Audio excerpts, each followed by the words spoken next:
ఒప్పుకొని రాజీనామా చేయించినారు. ఇది విద్యార్థుల విజయం, ప్రజాస్వామ్య విజయం, రాజ్యాంగ విజయం. ఇది ఇట్లా ఒక పక్కన ఉంటే మరో పక్కన ఇవాళ సందట్లో సడేమియాలు అని చెప్పని అంటారు. సందట్లో సడేమియాలు ఎవరయ్యా సడేమియాలు? సందట్లో అంటే ఇల్లు కాల్చిపోయి ఒక ఆయన ఏడుస్తుంటే సుట్టగాల్చుకుంటా నిప్పుందా అని అడిగినట్టుగా కొండా విశ్వేశ్వర్ రెడ్డి, ఒక సీనియర్ పార్లమెంట్ సభ్యుడు, తర్వాత కేంద్ర మంత్రి బండి సంజయ్, ఈ కొండా బండిలు ఇద్దరికి ఏం మాయరోగం వచ్చిందో తెలియదు కానీ ఆ విద్యార్థి ఉద్యమకారుల పైన ఇష్టం వచ్చినట్లు మాట్లాడినారు. బండి సంజయ్ గారు కేంద్ర హోంమంత్రిని అనే కనీస సోయి లేకుండా రాజీనామా ఎందుకు చేయాలా? ఉద్యమం చేస్తున్న వాళ్ళు పాకిస్తానీ ప్రేరేపితులు, బంగ్లాదేశ్ స్ఫూర్తి పొందిన వాళ్ళు, విదేశీయుల చేతిలో వాళ్ళు కీలుబొమ్మలు అని చెప్పని అడ్డదిడ్డంగా పత్రికా సమావేశం పెట్టి ఆగమేఘాల మీద వాళ్ళపైన బురద జల్లే ప్రయత్నం చేసిండు. అయినప్పటికీ కూడా కేంద్రం మెడలు వంచింది, రాజీనామా జరిగింది ధర్మేంద్ర ప్రధాన్ది. జరిగిన తర్వాత తగుదునమ్మా అని చెప్పని కొండా విశ్వేశ్వరరెడ్డి గారు, ఆయన ఏం చదువుకున్నారో ఏం జ్ఞానవంతుడో నాకు తెలియదు కానీ కనీస మానవత్వం లేకుండా ఆయన ఇష్టం వచ్చినట్లు నిన్న మాట్లాడుతూ, ధర్మేంద్ర ప్రధాన్ గారేమో దేశాన్ని ఉద్ధరించిండు, విద్యా వ్యవస్థను సంస్కరించిండు, అనేక అంశాలు ఆ వీడియోలో కనుక చూసినట్టయితే ధర్మేంద్ర ప్రధాన్ మా వివేకానందుడి కంటే ఎక్కువ కష్టపడడం చెప్పని చెప్పుకుంటూ వచ్చిండు. సరే, అంత పని చేసిండు, మరి పేపర్ లీక్ ఎందుకు అయిందో ఆయన అడిగితే దానికి మాత్రం సమాధానం చెప్పడు.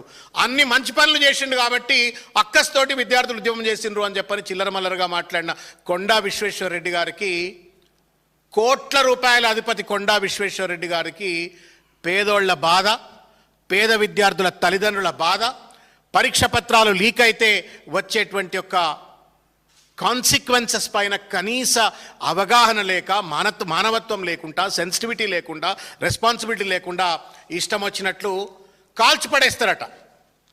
వేరే ఏ దేశాల్లోనైనా సరే నిరసనకారులు కనుక ఈ రకమైన నిరసన తెలిపితే వాళ్ళని కాల్చిపడేస్తారు అని చెప్పని మాట్లాడుతున్నారు. నేను అడుగుతా ఉన్నాను కొండా విశ్వేశ్వరరెడ్డి గారిని, ఏ దేశంలోనో నాయన నువ్వు? భారత రాజ్యాంగం వర్తిస్తుందా ఈ దేశంలో? లేకపోతే ఏమైనా నరేంద్ర మోడీ గారు ఏమైనా ప్రత్యేక రాజ్యాంగం రాసి భారతదేశంలో అమలు చేస్తున్నారా? సోయి ఉండి మాట్లాడుతున్నారా, సోయి లేక మాట్లాడుతున్నారా? ఒకవేళ మీరన్నట్టుగానే వాళ్ళు కనుక కాల్చివేయడానికే అర్హులైనట్టయితే జగత్ ప్రకాష్ నడ్డా గారు, జేపీ నడ్డా గారు, తర్వాత ఇంకో పెద్ద మనిషి ఇద్దరు కలిసి ఎందుకు చర్చల కోసం అని చెప్పని వాళ్ళతో కూర్చున్నారో సమాధానం చెప్పాలని చెప్పి నేను కోరుతా ఉన్నాను. ప్రభుత్వం ఒకవేళ గనక విద్యార్థులు కాల్చివేతకే అర్హులైతే ఏ ముఖం పెట్టుకొని వాళ్ళతో చర్చలు చేసినారు? అంటే వాళ్ళ కోరికలో సహేతుకత ఉందనే కదా.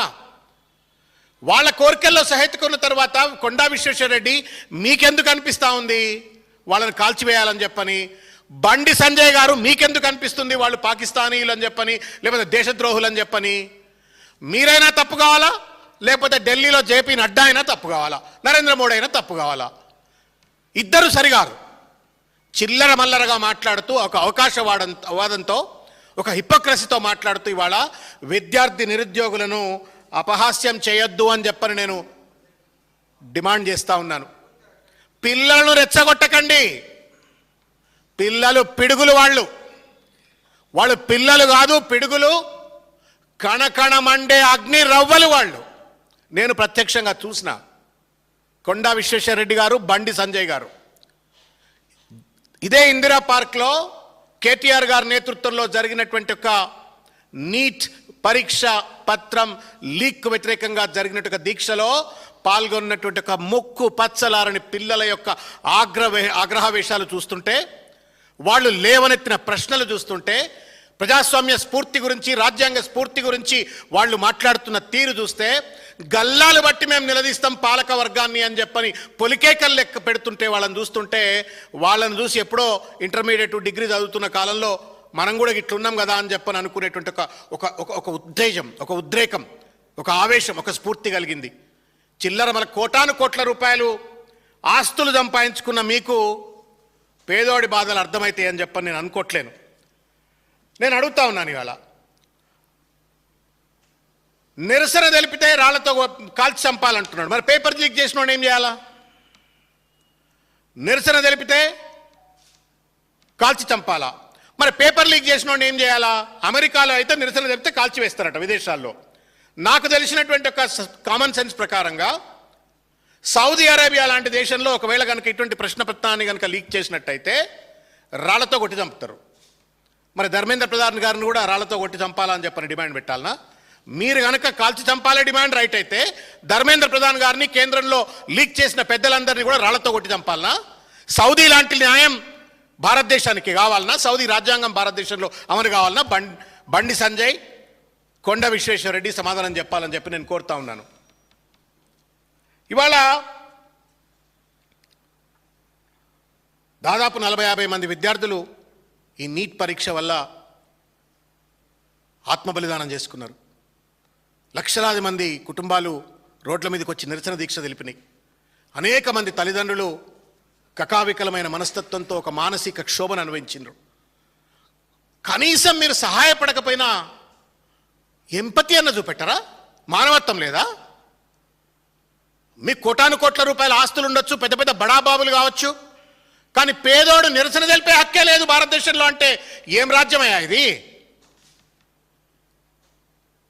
కొండా విశ్వేశ్వరరెడ్డి గారు, కోట్ల విశ్వేశ్వరరెడ్డి గారు, కానీ కూటికి తిండి లేనటువంటి ఒక పేద బిడ్డలు నీట్ పరీక్ష రాస్తే ఆ నీట్ పరీక్షను మీరు పేపర్లు లీక్ చేస్తే ప్రశ్నించొద్దు అనేటువంటి ఒక రీతిలో మీరు మాట్లాడుతున్నారు. ప్రశ్నిస్తే కాల్చి చంపాలంటున్నారు, నిరసన తెలిపితే బుల్డోజర్ చంపాలంటున్నారు. ఇదేం పాలన? ఇదేం రాజ్యం? ఇదేం రాజ్యాంగం అని చెప్పని వాళ్ళు నేను అడుగుతా ఉన్నాను. ఈ పిల్లలే దేశ భవిష్యత్తు. కొండా విశ్వేశ్వరరెడ్డి గారు, నీది నా టైం అయిపోయింది. బండి సంజయ్ టైం కూడా అయిపోయింది. The future belongs to the young generation of this country. 40-50 కోట్ల మంది ఉన్నట్టు యువజనులది ఈ దేశం.